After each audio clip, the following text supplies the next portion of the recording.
Exclusive nukuu ya press up ya rais wa Kenya William Ruto 254 baada ya kuwa Nairobi pale na kuzungumza utani ambao kuna watu wakauchukulia serious, lakini pia mimi na wewe pengine katika comment tutakutana na kuangalia je alichokizungumza ni sahihi ama sio sahihi. Basi kiuhalisia mwamba bwana aliweza kujikosha na alizungumza na huko akisitiza kwamba ni utani lakini huenda ukawa unaendana kweli, akizungumza hivi: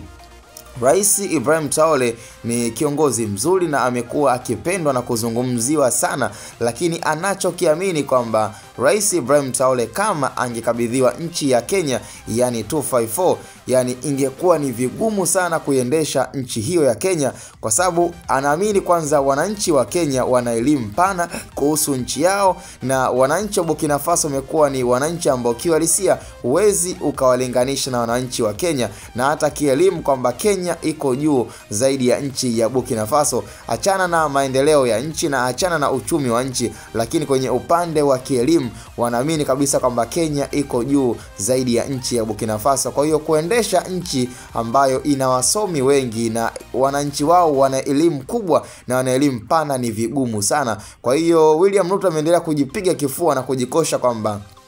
Ibrahim Traore kama ni kurudi darasani basi inabidi arudi darasani, lakini kwa kusema kwamba aiendeshe nchi ya Kenya ni swala ambalo haliwezekani, na anaamini kabisa kwamba yeye mwenyewe tu anapata changamoto na anapitia wakati mgumu sana kuiongoza Kenya, na anaamini kwamba yeye ni the best zaidi ya mdogo wake Ibrahim Traore, kwa sababu kiuhalisia William Ruto amekuwa akijiona kwamba labda pengine umri wake, jinsi ambavyo amekuwa na wakati bora zaidi kwenye upande wa siasa na amekuwa na weledi na kuwa na uzoefu, lakini nafikiri kuna wakati ambapo age is just a number, yani umri ni namba tu, na tunasemaga kazi na umri. Kwa hiyo hatuwezi kushangaa, ni kweli ninachokizungumza kwamba nchi ya Kenya imejaa wasomi wengi na ni nchi ambayo kwenye upande wa elimu of course tunawapa sifa sana kwamba ni watu wenye elimu pana sana na wananchi wao wamekuwa wakijitambua, na ndio maana inapofika swala la kumpinga rais ama kuweza kujaribu kuzungumza madhaifu ya rais basi amekuwa na msimamo mkali.